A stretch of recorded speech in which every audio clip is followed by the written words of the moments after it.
Okay, what's going on, everybody? My name is Mang. Welcome back to Roll Manging for our Dungeons and Dragons 5th edition campaign. Yeah, it's times like this, that, it was a good thing I took notes during the Call of Cthulhu campaign. There was a lot of stuff that went on in this session, and I don't know how well I'm going to remember or retell it all. But, alright, we'll just get into it and see how it goes. Last time we ended off us leaving the town of, I don't remember. It started with it was like an F sound or something like that. Felice or... It doesn't matter. We left the port town in a carriage, right? And then we stopped right in front of a bridge where there was like an overturned cart and like a figure off to the side or something like that. Something like that. And that's where we ended, and that's where we picked up today. And I had said that it was either a trap or an ambush or, something bad or something really mundane and stupid. I think there's like a 1% chance in a situation like this where it's just like, it's secretly like, Bahamut or something in like disguise, like the old man with the canaries or something like that, where it's just like, it's like a godlike figure that just happens to be like testing your party's morality or compassion or some bullshit like that, and so, and it's just like, that's dumb because it's not my fault. 9 times out of 10 if there's an overturned cart, it's an ambush because bandits are not very creative. That's not our fault. So yeah, I said that Bren was going to have to make it interesting to surprise me. And, yeah, I guess in the end, I was kind of surprised. I guess, how far he took it. So we get out, and they head up there to investigate, and there's a guy, like, crouched down in front of the cart, and classic horror movie trope where it turns around and it's a zombie and he's got like an arm in his mouth and stuff like that, and then he charges at you. It's classic zombie trope. And the twist was that this zombie was Zeratul, Ziggy's character. And there was another figure that popped out behind the cart, which was Mert's character, Finn. So they were both turned into ravenous rage monkeys. And so combat ensued, and nothing too crazy about the combat. We handled ourselves pretty well, because it's nice just being the Scion. You just kind of sit back, no worries whatsoever, and you just go over and over, and it's just like, yeah, whatever. They'll never get to me. Until, of course, they do, at one point, get to you, and you're either Artemis, and it's just like, whatever, or you're a normal character, and you get wrecked. But, we'll see when that happens. So yeah, we killed their old companions. I didn't know who they were. They were just some zombies on the road, so sure, I'll kill them. So we finish up killing them. And we hear clapping coming from behind us. And so we turn around, and of course, who is sitting on top of the carriage but our good friend Gulk. And so what followed was a sequence very similar to something you might see in a Call of Cthulhu campaign that I would run. And now I kind of know what it felt like for those players back in the Mask campaign, of being just utterly powerless in front of like this godlike being of just chaos and destruction who's basically playing with your lives, and you can't really do shit about it. And whereas in Call of Cthulhu, in my campaign at least, if you if you pissed him off or you made whatever, if you were too aggressive, yeah, I made no qualms about just killing you, putting a giant spike through you. Whereas in this campaign, Seneth fired multiple crossbow bolts at him, and, Gulk was just like, hey, stop that! It was like, we couldn't really piss him off that much. Maybe we could, we didn't really try that much, but Seneth tried attacking him. And basically the gist was, he wanted us to sign our names in his book and join with his League of Extraordinary Gentlemen. And of course, we all said no. And, he's like, it's not really an option. So either, die or join me, so on and so forth. And,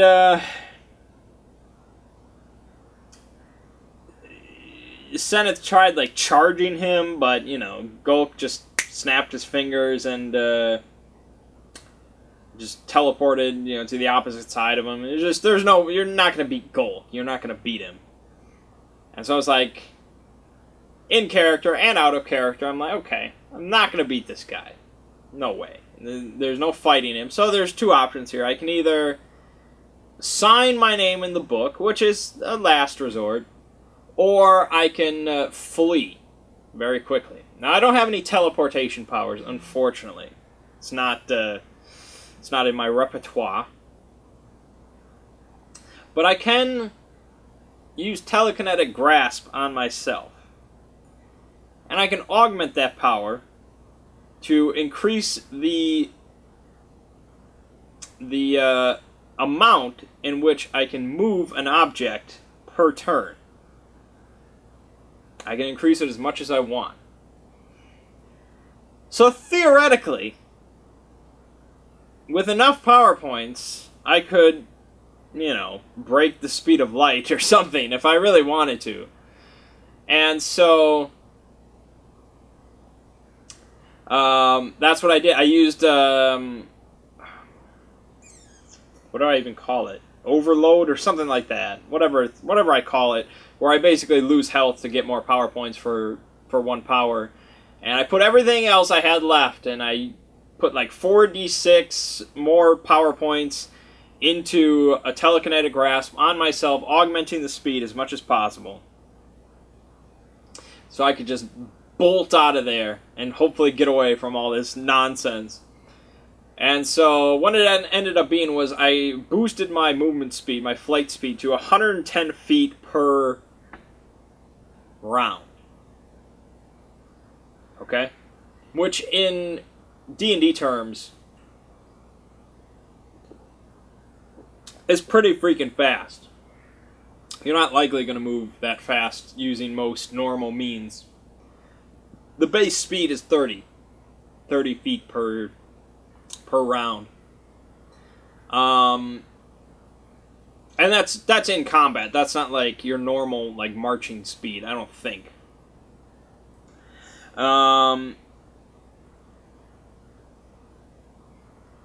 So I it sounded really fast, right? 110 feet per round. Just it sounds really fast, right? But no, I did the calculation. It's about 12.5 miles per hour.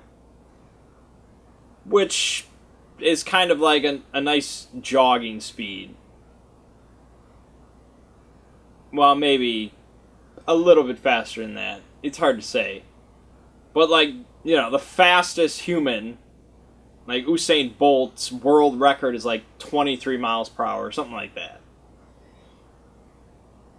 So, yeah, we're not breaking any sound barriers or anything like that. It sounded really fast, but it really wasn't. But we pretended for the moment it was really fast. And I put that was 10 power points or something like that. As far as for adding speed. Because I have to spend 9 points just to levitate myself, so it was 10 points to add speed. So, yeah, if I really wanted to I had shitty rolls on the overload, and it doesn't. Whatever. The point is, before I did the calculations, Ren interpreted it as moving pretty damn fast, and so they just see me just bolt out of there, and they're just left standing there in front of Gulk, and Gulk didn't chase me, but he did snap his fingers, and I'm like, yeah, I'm not getting away. I realize that. And, so basically what happened was, like, I see Schmendrick, like, running alongside me through the woods, through the trees. I can barely make out his face. And then, like, no matter which direction I go, I keep, like, passing by Gulk and the group, so I'm just stuck here. I can't leave.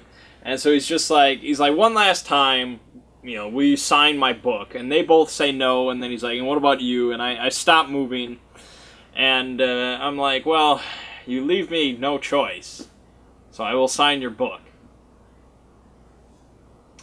And, yeah, I was gonna sign it, because really, in character-wise, what other option is there? I either die, or I sign this book by this... I mean, yeah, I assume he's a demon. I assume this isn't really a good thing. I probably should just die, but that's a tough decision to make, man. I mean, Orion's 15. Dying is not really a good prospect at this point. So he's like, yeah, fine, I'll sign it. So, of course, Gulk says it must be signed in blood. So I prick my finger on Seneth's crossbow bolt, and I go over there and I start signing, or I'm about to sign it, when Benny, like, hops up on top of the carriage. He was hidden, I guess. And he completes his little puzzle sphere, triggering a bag effect. And the bag effect that we got was 54 clones of Orion appear in the vicinity.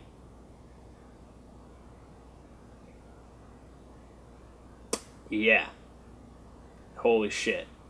And then I guess how the puzzle sphere thing works is, if he completes the puzzle, there's a bag effect, and then if he's still alive and conscious, then he gets, like, a wish, I guess?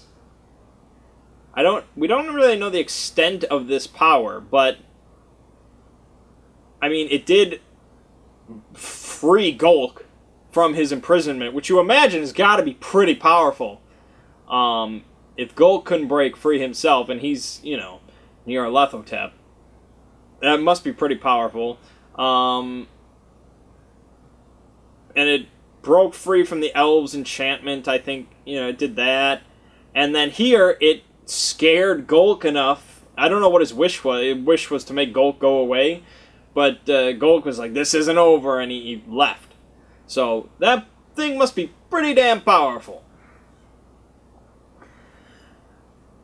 Yeah, pretty damn powerful. Gives me a lot of ideas. And so Gulk left, and we're just sitting there with 54 clones of me. And I'm like, this is like... this is a tremendous think tank, is what this is.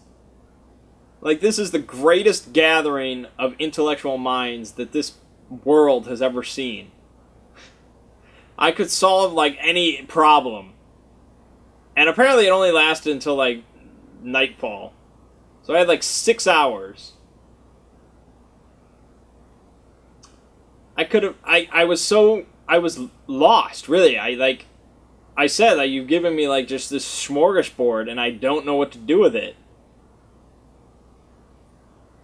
Because this campaign has been really interesting in that there's such, like, an immediate epic threat, Like, constantly. For the most part. Like, ever since, like, Orion joined, pretty much, it's just been, like, this world destroying epic level conflict that we need to solve. Like, we went straight to, like, end game, kind of, you know? And I don't know if that was Ren's intention, but that's really what it feels like, because we're, like, we already know we're dealing with, like, demons and godlike beings and stuff like that, whereas most Dungeons & Dragons campaigns, at level 4, you're fighting orcs. And you're dealing with, I don't know, a marauding orc tribe with a one-eyed leader who's just a warmonger or something, you know, something like that. Like, it's really mundane. And that's, like, the whole point, is you start off with just this, really, you're just, like, low-level newbie adventurers, and you save this small town from a dire rat epidemic or some bullshit. And then you start to level up, and you get to be more prestigious, and you go to a town and people know your name, and you might encounter your first, like, dragon at one point. It's like this big deal, and then you start to step up, and, you know, that involves the more epic stuff, and you're dealing with, you know, different dimensions, and you're dealing with demons and devils and the gods and all that kind of stuff. Whereas here, we just kind of like, whoa, here we go, gods, and there's some demons, and whoa. And it's just like, if we go into any town, nobody knows our name. So it's a really crazy feeling for a campaign. So anyways, in a normal campaign, level 4, if we had just, you know, solved some small town's problem or something like that, and I was put into the situation with 54 clones for a night, and I could just, you know, think shit. I would invent the printing press, you know, I'd do something like that. I'd build an airship. I would do something, some grand thing, just for, you know, my own benefit. But here it's just like, I don't know. What do I do? How do I solve all these problems? And so I went into, we all meditate. We sat down and meditated, and we used telepathy on each other to make, like, this neural network between all these Orions. And that recovered all my PowerPoints. And then Ren's like, you know, you can think through, like, one question. And I was just, I don't know what like, I feel like in character Orion was really kind of frazzled by everything. He was about to sign his name in blood in a demon's book, and so the question I thought of was, like, how do you defeat a god? And we couldn't really come up with a good answer. The only answer we came up with was find Artemis, which is not, I mean, I can't think that through. There's nothing to really go on. So yeah, it was a different time, a different place. 54 clones of a genius character of mine. I'm sure I could do tremendous things. But here and now, it just didn't come together. But during the little encounter with Gulk, Archibald had come out, and Roella wanted him to just blast Gulk away. It wouldn't, you know, even if he had gotten, like, Shadow Word Death or whatever, the Power Word Kill, that's what it is, not Shadow Word Death, Power Word Kill. You know, like some just really epic 9th level spell or whatever. It wouldn't do shit. It wouldn't do jack shit. So really, she was probably fishing for more like a utility stuff, like mass teleport or something like that. So he casted 2 spells on Roella. One was Spider Climb, which lets her just climb up walls and ceilings without using her hands, and she becomes Spider-Man without most of the good parts of being Spider-Man. And the second spell was Comprehend Languages. And so they remembered that they had taken a book or a diary or whatever, journal, from Benny's room way back at the start, which was written in Celestial. And so they busted that out, and she wanted to read this finally, because we have yet to be able to read it. And so Benny, of course, notices then that they've taken his diary, his journal, and so he wants it. He wants it back right now.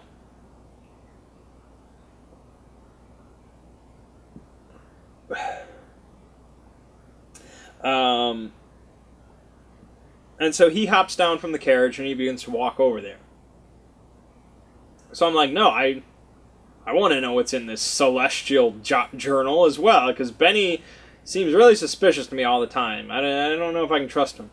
So I have all 54 of my clones use telekinetic grasp to just restrain Benny. So he rolls 54 saving throws, which in real life you would never do, but in Roll20 it's just, you know, it's like 8 characters of text. It's whatever.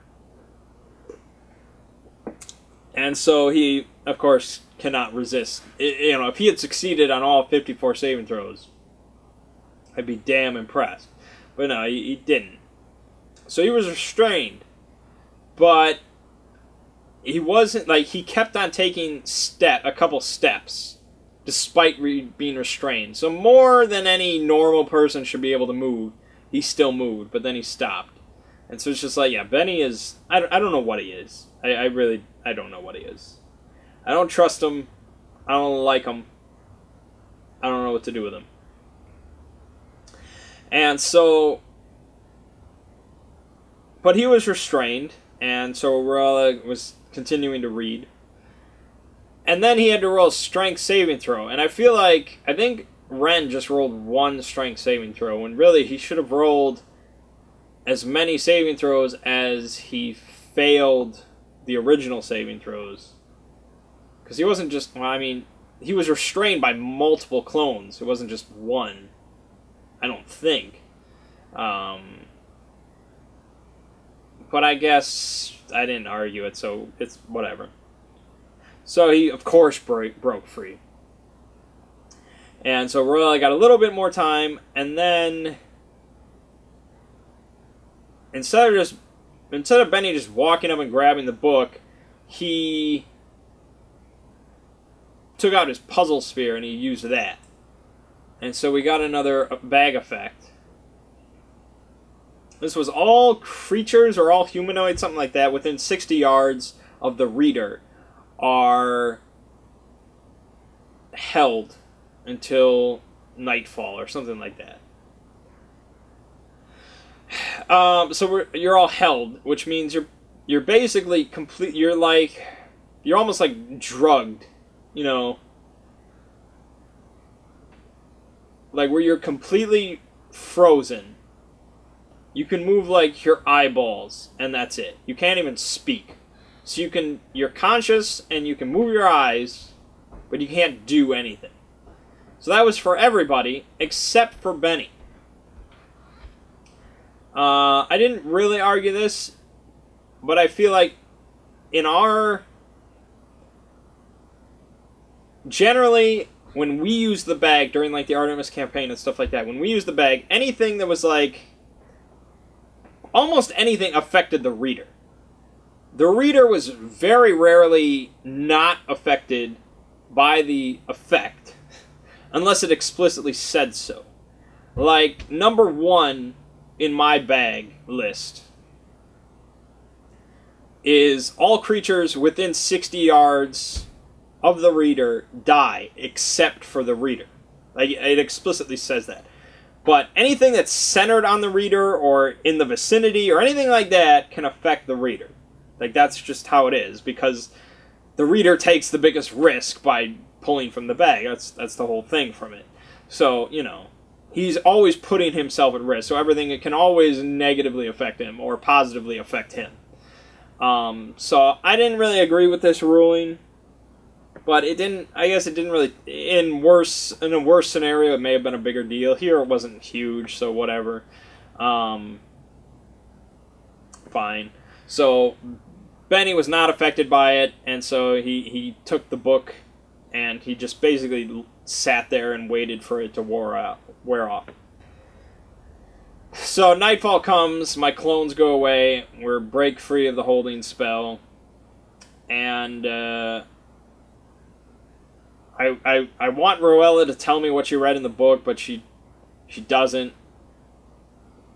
And so I talked to Benny. I'm just like, I don't know if I want him traveling with us. But they're all like, no, he's mostly helped us. He's a good guy. He's saved our asses, blah, blah, blah. And I'm like, I don't trust anybody. I don't trust anybody in this whole campaign, really. Everybody we meet is just a cock. I don't know. I don't trust any. I'm not even sure if I trust Garuda. She could still be tainted. Maybe. I don't know. It's hard to trust somebody in this campaign. But I said I'll go with the majority, and so we'll stick with Benny for a while. And so we rest the night there, and then we continue traveling. So we're on the road to Sade, the next town. And this is Roella's hometown. And, Golk, right before he left, he told Roella, say hi to your dad for me, or something like that. Something ominous like that. And so we see Sade in the distance, and we see smoke rising from it, and like, oh, well, it's completely burned to the ground, all because of Golk. Your family's probably dead. Oh, well. And, yeah, that was pretty accurate. We get to Sade, and there's pretty much nobody alive anywhere. Most of the town is in ruins. It looks like, Stalingrad. It's just shit. There's fire still burning. So this didn't happen that long ago. And we go to Roella's home. And we see, like, dead... Yeah, we see, like, a dead servant right in the foyer.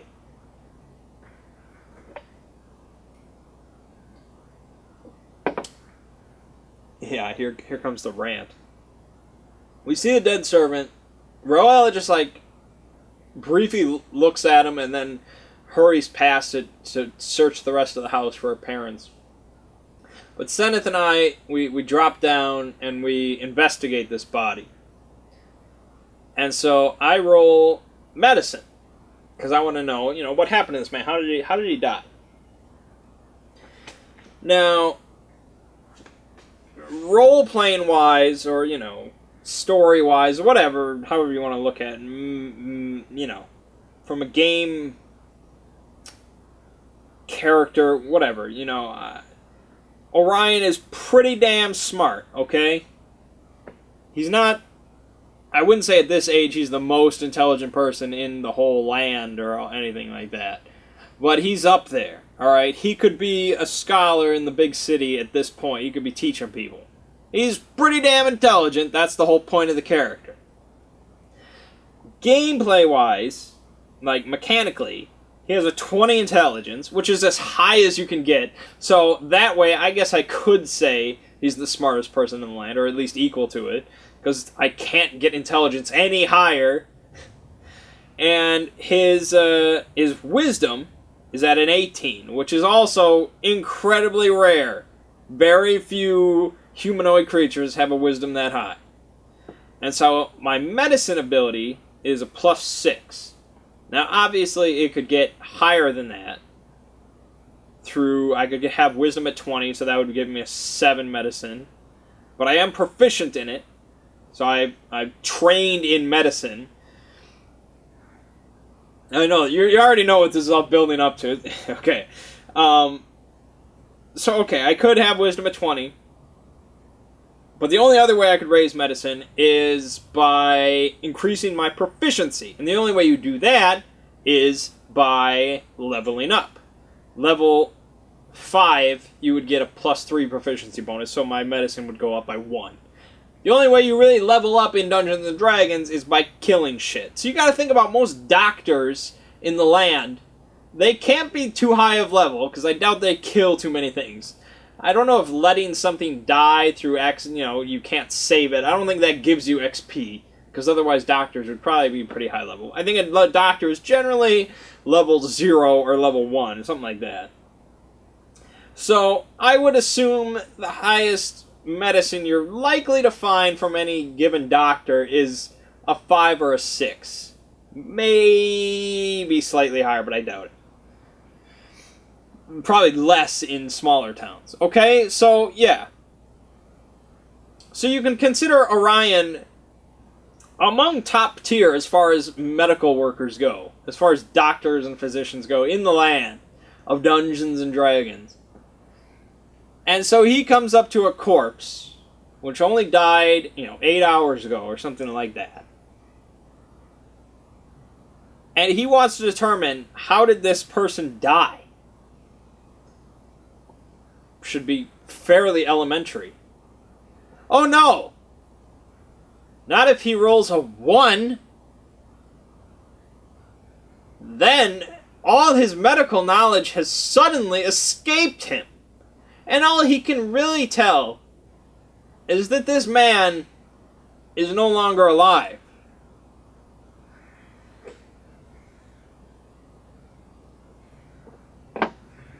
And that is my problem with Dungeons and Dragons.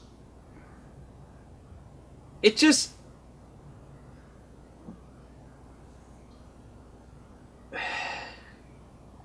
We've moved past this. We've advanced beyond this in the world of role-playing games. We can be better than this.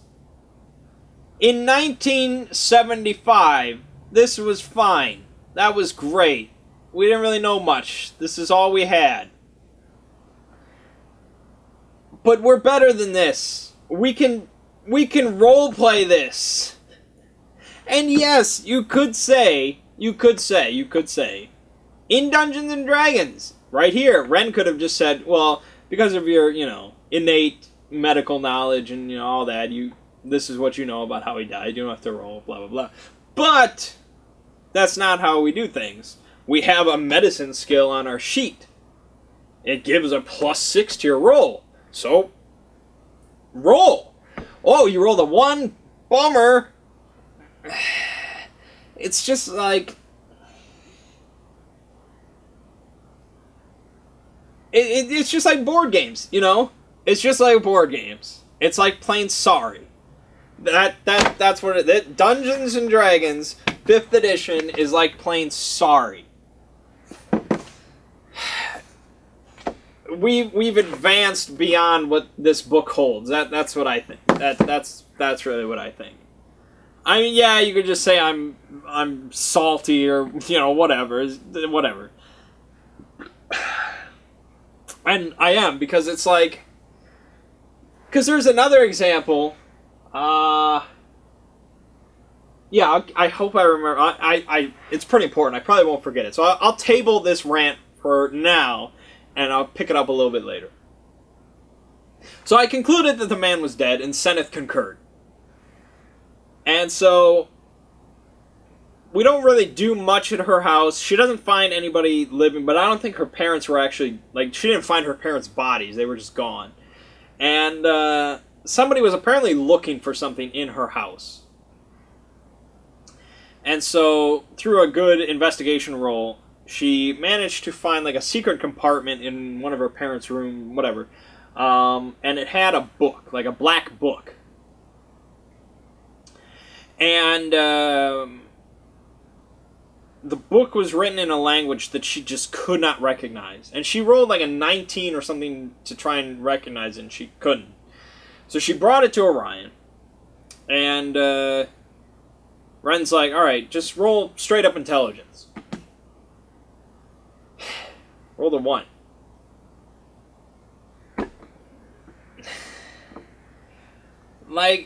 And it's always a joke. It's always... somewhat funny, if not a bitter humor, when something like that happens. When you have a character who's ridiculously good, or supposed to be good at something, and then they completely, utterly fail at it. And you always make a big joke out of it. But then you're always like, yeah, it's not really funny. And so I think Ren pitied me a little bit, because this has basically just happened a minute ago. And so he basically said, this is a language that you don't really recognize, but you feel like you could, with enough time, decipher it. You could decipher pieces of it. And I'm like, okay, I can still sound kind of smart with that. Thank you. But then he added in, you get this immense feeling of dread just from glancing over the words on the page. And I'm just like... So this is basically, I'll call it a Cthulhu book. Wonderful.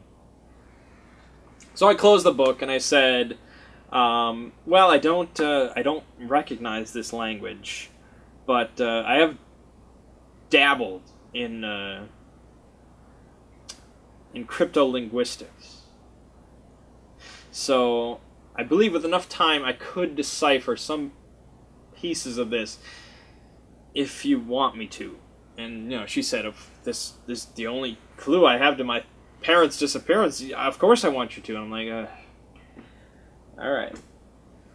So we put that to the side. And we figured we want to go check on the other royal wealthy family or whatever that had the painting of the Artemis symbol and all that. So we took the carriage over to that place.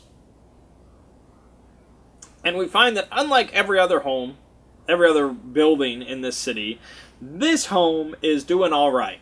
It's not too messed up. This kind of pisses us off. We also notice there are 4 guards in front of the home behind a big iron gate.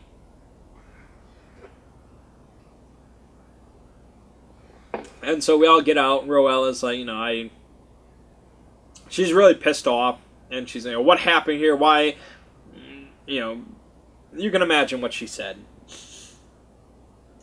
And they just said, nobody is allowed to enter, please back off.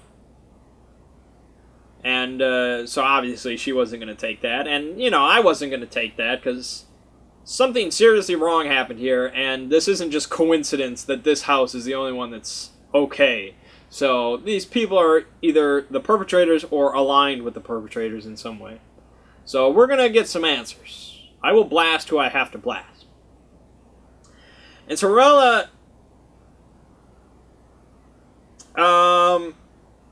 She wanted to be Mang for a moment, basically. She wanted to melt the iron lock on the gate using chromatic orb of fire. And so she looked up the melting point of iron and the average temperature of flame and stuff like that. It's a very Mang thing to do, trust me.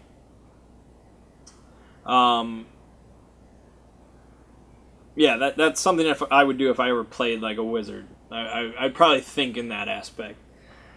And so she really wanted to do that. Even though, Seneth was just like, I could just pick the lock. She wanted to do this, and I respect that. The problem is, DMs don't want people to do anything. And so Ren said that you would need like a continuous like bout of flame. Like it would have to keep going so it could burn through.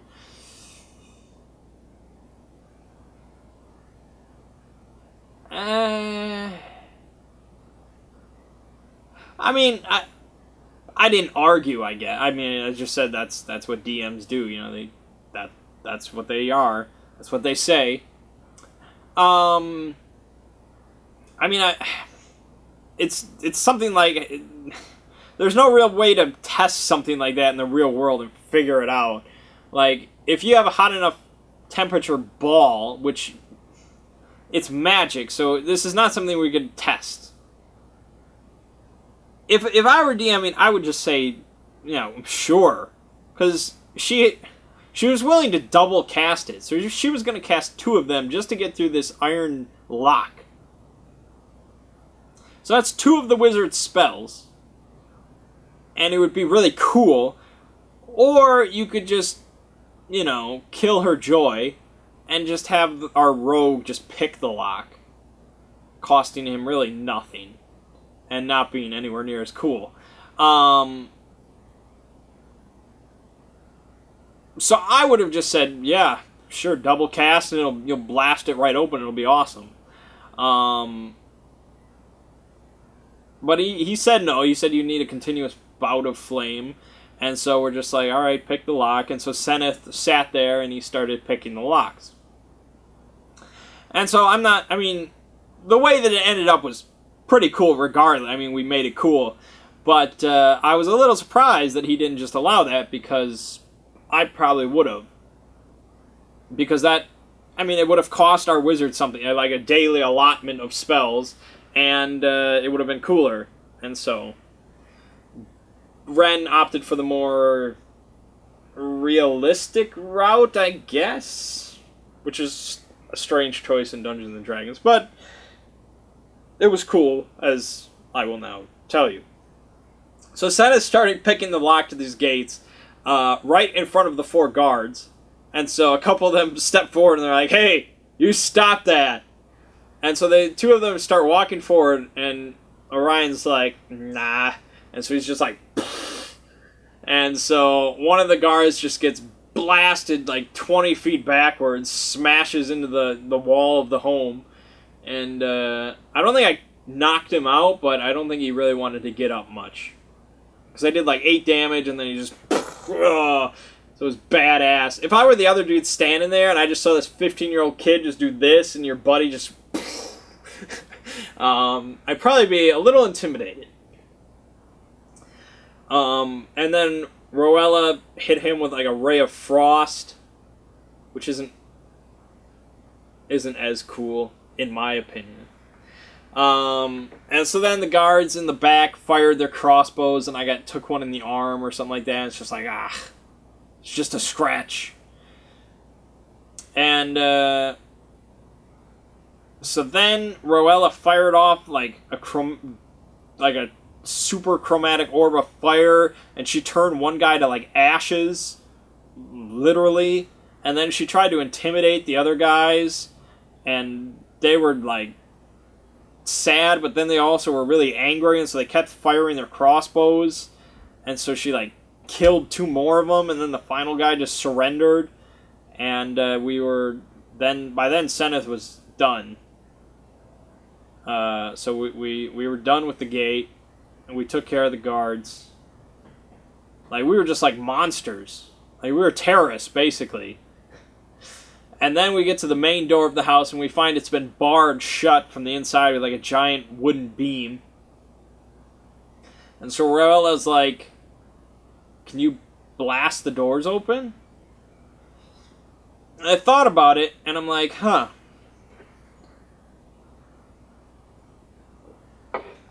And here we come to the issue of the homebrew scion. Because the sources that I took it from and the way it's cobbled together, telekinetic grasp has a very clear definition of how much it can lift. You know, it's in pounds. So you can calculate exactly how many points you need to lift a certain object or a certain creature based on its weight. Telekinetic blast, however, it does not have anywhere near as clear a definition. It just blasts a creature or an object 5 feet back. And so this could be a brick, or this could be a rhino. You know, it's just, there's no strength limitations or anything like that. It's just 5 feet back. And so, obviously it's completely wonky, but it's like, okay, I want to blast this wooden beam 5 feet back. You know, but it's like, you know, there's going to be like the metal things that hold it in, and so it's like, how much poundage of force does this blast, you know, present?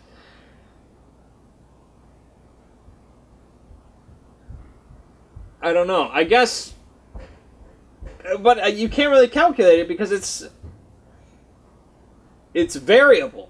If I blast a brick 5 feet, that's much less force than I'm blasting a human, or, you know, anything, really. Way different than even a human. That guard, I blasted him like 20 feet back. That's a lot of force compared to me blasting, like, a pen or something, you know? It's completely different. And so it's like, where is the limitations to what I can blast 5 feet back? You know?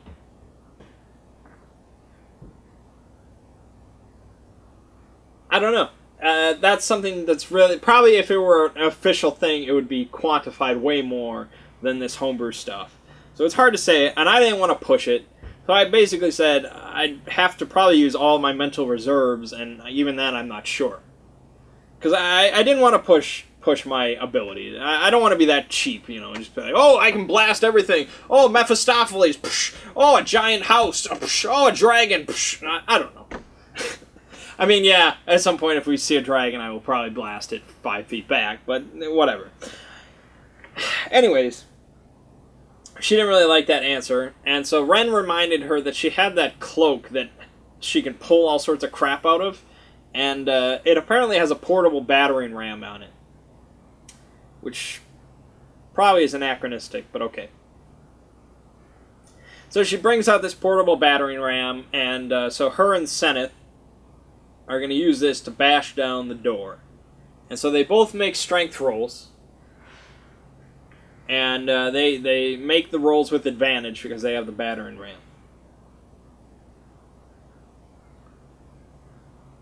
I think Seneth has like a +2 modifier. Roella has just 0.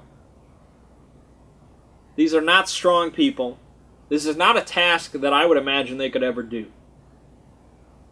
Because you think about, like, 2 people not very strong with just a portable battering ram trying to knock down a set of giant double doors with a big wooden beam holding them shut. To me, in my head, it sounds physically impossible. But it's Dungeons and Dragons, baby. Seneth rolls a 16, I think is his high roll, +2, so an 18. Roella rolls like a 3, and then for her second roll she rolls a crit. Well then, you rolled a crit, hey? Then there is pretty much nothing in the world that could ever stop you. Boom, that door is down. I know why we do this. I mean, I get it. It's just like, you roll a crit, and it's one of the best feelings you can really get. If none of you have ever played a role-playing game, you don't really know what it's like. Like, okay, to give like a kind of example, imagine you're playing like, I don't know, like XCOM or Fallout 3 or, you know, something like that where there's percentages involved. And you want to, like, take a shot where you just have a very small chance, like 5% chance to hit something, and this would be like just this headshot amazingness, whatever. If you just roll this 5%, you just hit this thing, and then boom, you get it. And that kind of feeling where it's just like, oh god, yeah, that's what it's like to roll a crit. So it's always just, yes, awesome, amazing. You crave it. And so you don't want it to be like you roll the crit and then the DM's like, damn, that was really awesome, but what you're talking about is physically and mathematically impossible, so I'm sorry, you just can't break through the door. I mean, that would just be like, wow, fuck you, fuck this, I'm leaving. That's kind of what it'd be like. You'd be the worst DM ever. So I get it, but then it's just like, that's the system that we have in place. You know, it's not, we can't... No, okay, I apparently ran out of room. Anyways, so yeah, that's just the system that we have in place, where it's just, if you roll a 1, something astronomically terrible happens, and if you roll a 20, then something ridiculous, almost, and sometimes impossible happens. And it's just like, it doesn't really matter, because it's all just for the fun of the game, and you know every time that you roll, you can either have something mundane happen, or incredible happen, or horribly incredible happen. And so that you rely on that, because that's what you know, that's always what it's going to be. And so you'll sometimes attempt ridiculously impossible things, because you know, well, there's a 5% chance that, despite all odds and despite all logic pointing to the opposite, there's a 5% chance that, yeah, we could do this. And I, of course, have been, you know, I can be accused of done that in the past as well. I remember one time, way back when, I was playing as Mike Hagar, mayor turned street brawler, and we were in a dungeon, and there was this giant emerald hanging from the ceiling. suspended from the ceiling. And it was like perfectly smooth. It's perfectly smooth emerald. We had no way of getting this thing down. And so I had the brilliant idea to toss my rope in like a U shape and to like hook onto it so I could pull it down. There is no way that this would ever work in real life. The way that it was presented. But Ziggy's like, you'd have to crit. And I'm like, okay. And I rolled the crit. And it's just like, well, math and physics be damned, I did it. And so, you do stuff that, well, you can only do it on a crit. And then that makes it even so much better when you roll the crit. It's just like, I know why we do this. I get it. So I can't complain that much, because that's Dungeons and Dragons. That's what it is. But it's just like, you try at some points to keep realism so embedded in the game for certain aspects. You obey a lot of laws and, stuff, real world stuff like that, science and so forth. And then at other points you depart from it so much where this child prodigy genius can suddenly forget all knowledge in his head, and this not young, I guess, whatever, this sorceress woman with no strength in her body can batter down this giant barred doors. And it's just like, dice. Dice, that's all I can really say. So yeah, that was my rant. I think I'm done with that. You guys get the point enough that I don't love D&D, but it's kind of a love-hate thing, I suppose.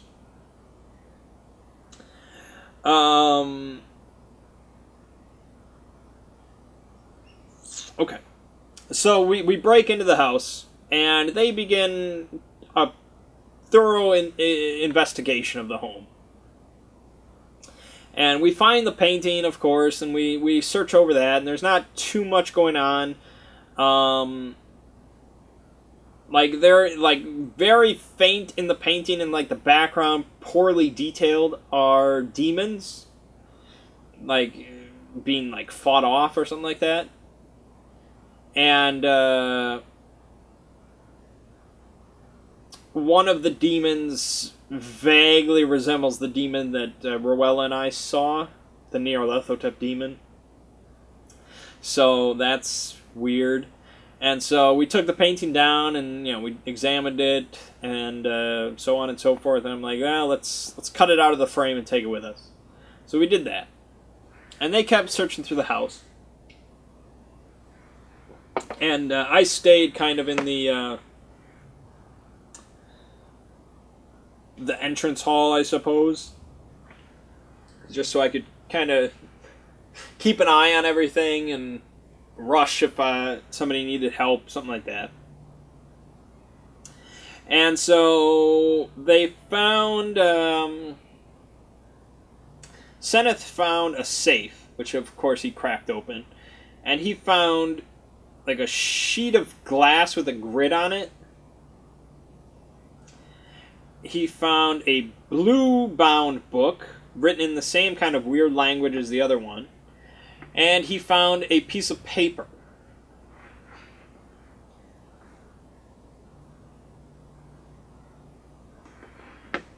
And Rowella found a woman, the countess of the home or whatever, the lady, whatever her name was, the lady of the house. And she was kind of unresponsive, and she just started mumbling some incantation. And so Rowella kind of called out her name rather loudly, and I heard it, so I came running. And I got there just in time as she was finishing her incantation. I'm like, should I blast her? She's like, I don't think so. And I was like, if there's ever a time in this life where I should blast somebody, it's probably right now. So I blast her, but she resisted it by rolling rather highly. Damn. So I didn't send her flying. So she finished her incantation and she teleported away. And so we don't know what's going on there, but we talked to Seneth. We looked at the stuff that he found. The piece of paper had a number of names with a number and a letter next to them. Name at the top was like Mephistopheles 9C. And then the other names were some references I got, others I didn't get.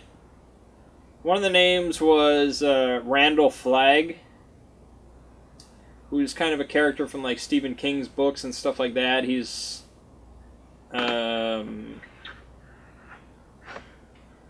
don't know much about him. I guess he's like, I don't know if he's a demon or if he just kind of fucks around with that stuff like that. He's not a good guy, I don't think. And then the other name was God, I have to say it out loud. Moriarty Von Doom. Moriarty Von Doom.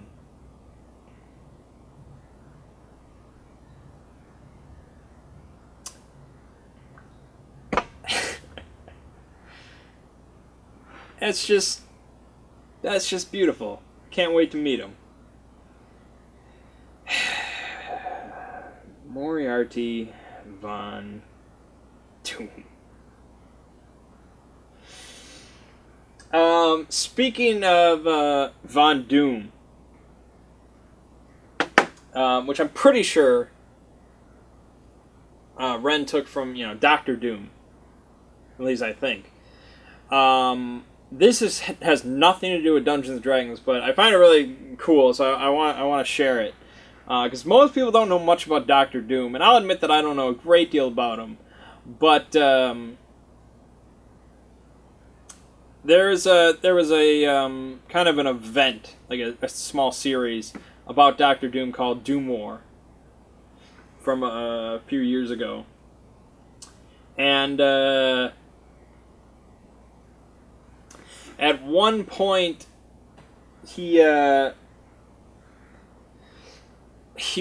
Doctor Doom wants to get access to like a certain depository of a rare mineral possessed by the Wakanda tribe or whatever, which in the Marvel universe is like really, that's like where Black Panther and stuff comes from, and they're really powerful because they have this rare metal or whatever. It might be adamantium, or it doesn't matter. It doesn't matter. Doctor Doom wants this shit. This has nothing to do with anything, so I want to get this out. Doctor Doom wants this shit, and so to get it, he has to pass through this like trial, and his soul has to be like examined by Bast, the cat god, who you may remember from my Call of Cthulhu campaign. And so his soul needs to be examined by Bast, and only if you are found completely pure of heart, like you are 100% absolute purity, like Goku riding, the Nimbus cloud, can you pass through. And so it's just like, there's no way that Doctor Doom can pass through this, right? He's one of the most evil people. His name is Doctor Doom, there's no way. And so he goes through this, and basically how it works is, like, he strips off like all of his armor. He's like completely naked, and he's placed in like this almost like alternate dimension or something like that. You can look it up, where Bast is represented as like a giant white panther, and if Bast finds like any shred of impurity in Doctor Doom's soul, he will just instantly be devoured and just gone. And so Doctor Doom knows this when he goes in, and so it's just like, it's really either incredibly stupid or incredibly bold. This has nothing to do with anything. Damn you, Ren, for reminding me of this. And so, Bast is like, you, Doctor Doom, with the countless numbers of innocents you've slaughtered and so on and so forth, you would dare come here to this trial or whatever. Doctor Doom's like, I lay my soul to bear to you. You may examine it thoroughly. Look deeper. And so basically it finds out Doctor Doom's motivation for everything that he's done, all the evil acts that he's done. And what it is what Doctor Doom's motivation is he's like looked into the future. And he's been able to look into the future in countless different, like, dimensions, I guess. Just hundreds of thousands of different of Earth's futures. And sees how humanity ends up. And in almost every single one of Earth's futures, humanity just basically ends itself. Like, just war and chaos, and we just tear ourselves apart to extinction. In almost every single future except one. And that one future that he saw where things work out in perfect harmony is when he is the ultimate supreme ruler. And it is like total totalitarian justice. Where if you break even the minorest of crimes, you will be just immediately executed. And in that one future, humanity prospers completely and they live in ultimate harmony. And so, with that knowledge in his head, he does all of his acts because he knows he needs to be the supreme ruler and enact this future so that humanity survives. And Bast says that she also has looked upon these futures. She has seen the same thing and she agrees. And so she lets him pass and lets him access to all the medals. And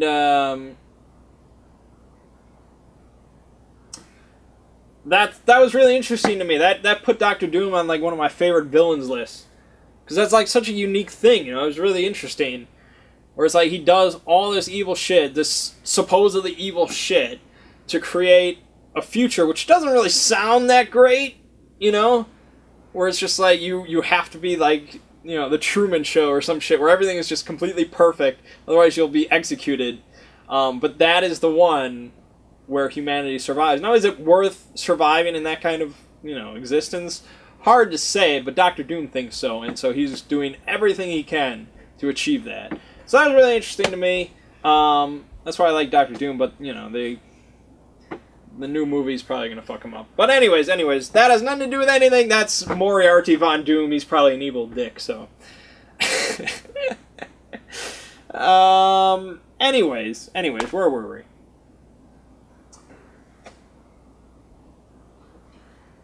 Right. So, we take the, Seneth has a good idea in that this plate of glass with a grid on it could be placed over a map of the world, and these names with the number and letter could, you know, correspond to where they're located for the most part. And so there's a big map in the home, and we line up the plate of glass on it, and sure enough, it lines up perfectly. And sure enough, Mephistopheles is located at 9C. 9C is right where that forest was that we went through. So that makes sense. And so we figure that's probably true, and so we locate where all these other demons, supposedly, are located. And,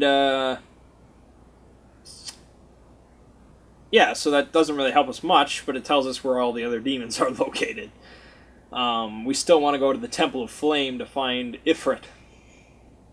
But looking at the map, and Ren updated the map finally just for this session now. In the middle of the map, in like the middle of the big ocean, there's an island. And the island is where Randall Flagg is located. Like, the grid is like right on this island for Randall Flagg. And the island is called Arkham Island. And it's like, I have to go there. I have to know what it's like. Like, I picture, like, Skull Island from King Kong, but with giant, you know, Shoggoths and Dark Youngs just wandering around, and everything is just massive in size, and it's just going to be awesome. We have to go there, yes!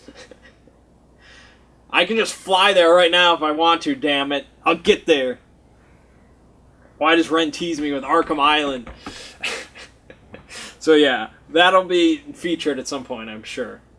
And so, yeah, we decided we want to get to the Temple of Flame, which is on another continent. So we can either go back to the other town and take the boat to go all the way around our continent, and it would be a massive boat trip. This would take months, I would bet.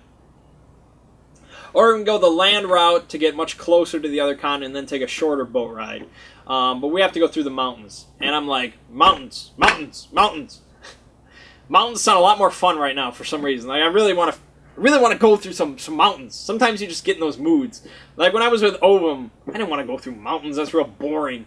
But for right now, mountains are fun. Because it's like if we take the boat ride, I don't know. Yeah, I would get a chance to decipher those books and stuff. But then we'll probably get attacked by giant squid or a young dragon. Stuff like that. Probably some sea creature. And Orion probably wouldn't do good in that fight. So, mountains. Mountains. I want to go to the top of the mountain and throw somebody off. It'll be sweet. I could blast them like 50 feet off the mountain. So yeah, that's apparently what we're going to do. We're going to go through the mountains. Now, Ren says that it's a very well-traveled route, blah, blah, blah. But you know there's going to be some secret shortcut that the miners don't talk about. They don't go down that route anymore. We're going to go down that route. Oh, yes, we are. And so, yeah, that's pretty much where we ended, I think. Yeah, I don't think there was much after that. Yeah, so, you know, D&D, love-hate relationship. I mean, I love it because this is what got me into role-playing. You know, not this specifically, but Dungeons and Dragons, which is, you know, I harp on 5th edition for its problems, but a D20, I guess. A D20 system, for the most part, is but it's so... It is role-playing, you know? It's so iconic, I guess. It's just the D20 and all crit and yeah. But it has its issues. And yeah, I mean, you could say, well, you rolled a couple ones, man, get over it. But no, I have a problem with just the whole thing. I rolled crits during this session, and it was just like, you know, and Roella rolling the crit, which just didn't make sense, and it was just like, I don't just have a problem because crit fails exist. I don't love the whole crit do anything thing, even when it happens to me. So, yeah, I like D&D, it'll always be around, I'll always have all my 4th edition shit, I'm sure I'll play that at some point, plenty of times, but I feel like there are just better systems nowadays. You know, Fate. I like Call of Cthulhu. I was going to say Numenera, but that's a D20 system as well, I think. So, not so much on that. Shadowrun. Shadowrun's immensely complicated, but sometimes you want that, you know? Like when you're just pulling off ridiculous heists and all the weapon and equipment lists, and it's just crazy, and then so many dice you roll, it's ridiculous. And Dungeon World, I hear, is a lot better. I've talked about Dungeon World because of the 3d6 system, which makes so much more sense because of the bell curve probability, and yeah, like that. Okay, that right there, that is it. That is evolution. All right, that is the D20 we started with. We understood it. We liked it. But then we saw its flaws, and we're like, how do we improve this? And then that became the 3d6 system. And it's like, this makes so much more sense, because now we know how to do... We understand math and how that works. Not that I'm suggesting we switch this over to Dungeon World, because I don't really know how to play that. But I should look into it, because everybody says it's much better than Dungeons and Dragons. But I think I'm done talking for now. I'm losing my voice. I've ranted and raved enough.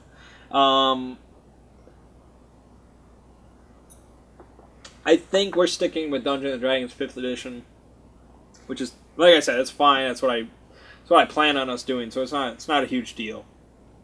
You might just have to deal with me bitching for a little while. But then, like right at the end of the session, when we were just chatting, and he gave us out XP, and it was like, it's another 2,500 XP for me to hit level 5. And it's like, you know, if we just grinded out XP, keep leveling up. And it's just like, why should that ever be a thing, in an RPG? Especially one like this where I feel, again, like role-playing is really what we're all in there for. We like doing that. The combat system, especially since, and Ren, I will harp on you for this, Ren doesn't use a grid really at all. Like, he'll set up like a basic map to visualize it, but he doesn't actually use the grid. And Dungeons and Dragons, for me, has always been on a grid. It's always been basically a tactical miniatures game. And that's why I really like D&D Combat in 4th edition. It's because, the grid that we could really, sit there, and it was like playing like Final Fantasy Tactics, but multiplayer, it was really cool. If you take the grid away, it's all kind of in the mind's eye, but then sometimes that works. Like in Fate, I think that works. But here, it's just like, it's almost like a juxtaposition. It's like, this is D&D, but there's kind of a map, but then it doesn't really mean anything. Like, the numbers don't mean it. Like, I don't know. Personally, I like a grid. I don't think Ren's about to change at any time, so I'll have to deal with it, but I don't know. Yeah, I think I've talked enough. You guys know my stances on stuff at this point. So, apparently we're getting another player soon. I don't know, somebody they know that hopefully is going to roll up a tank, because we're all very weak people. We need Ovum. He would be awesome. He'd look at that map of demons and just, the crusade is on! It would be epic. But yeah, we need a tank, so I don't know if that'll happen. We'll see. We could use another player in general, so. Yeah, and we'll see where it goes. I really thought that Golk was about to TPK us or something like that. That seemed really crazy. So that was a hell of a Ren must have put us in that predicament knowing that Benny would save us. Unless that plan backfired and Benny got teleported or something like that. I don't know. That was really close to a TPK. It was crazy. Or it felt like it, at least. Like, we were just trapped. Anyways, I think that wraps it up for this week. This is a long video. So, my name is Mang. This has been Roll Mangging for our D&D 5th edition campaign. See you fine folks next week.